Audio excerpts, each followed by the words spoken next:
আসসালামু আলাইকুম। Arogya homeo hall Rajshahi, doctor Mohammad Hafjanul Panna. আজ আমি আপনাদের সামনে কেন্ট 7 ওষুধ নিয়ে কিছু আলোচনা করব।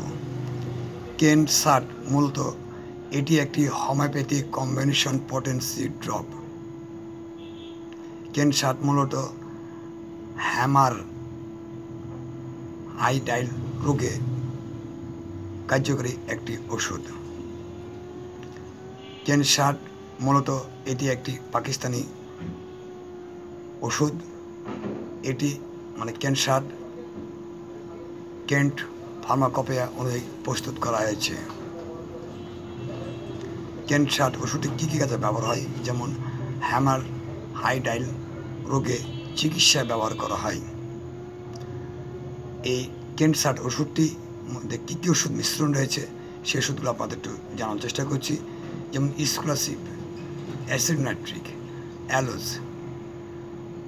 ক্যালসোনিয়া, ফেরামফস, হ্যামেমেলিস,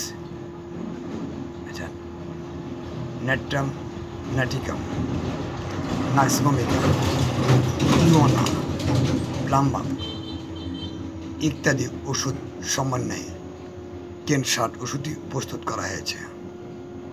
কেন্ট 7 ওষুধের লক্ষণ যেমন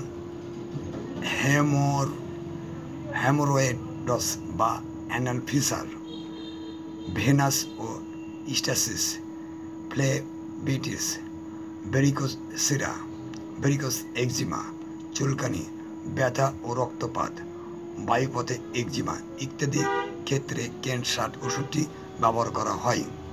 এই ওষুধটির সেবনবিধি: প্রাপ্তবয়স্করা যখনই ওষুধ খাবেন তখনই 1 ডোজ পরিমাণ মতো পানি নেবেন। সে পানিতে 15 ফোঁটা ওষুধ মিশিয়ে দিয়ে পানিটা ভালোভাবে ঝাঁকে সকালে, দুপুরে, রাতে 3 বার সেবন করবেন। শিশুরা 6-7 ফোঁটা ওষুধ 1 ডোজ পানিতে মিশিয়ে তারাও 3 বার সেবন করবেন, অথবা একজন রেজিস্টার্ড হোমিওপ্যাথি চিকিৎসকের পরামর্শে সেবন করুন। কেন্ট 7 ওষুধে কোনো পার্শ্ব প্রতিক্রিয়া নেই, তারপরে নিজে নিজে কোনো ওষুধ খাওয়া ঠিক নয়। এতে আপনার শারীরিক ও মানসিক ক্ষতি হতে পারে। ওষুধ সেবনের পূর্বে অবশ্যই একজন রেজিস্টার্ড হোমিওপ্যাথি চিকিৎসকের পরামর্শে ওষুধ সেবন করুন। বিশেষ করে গর্ভবতী মহিলারা চিকিৎসকের পরামর্শ ছাড়া কোনো ওষুধ সেবন করা উচিত নয়। ওষুধটি সুগন্ধ দুর্গন্ধ থেকে দূরে রাখবেন, শিশুদের নাগাল রাখবেন, শীতল শুষ্ক স্থানে রাখবেন। আজ আলোচনা এখানে শেষ করছি। আগামীতে অন্য ওষুধ আবার আলোচনা হবে। সবাই ভালো থাকবেন। আসসালামু আলাইকুম।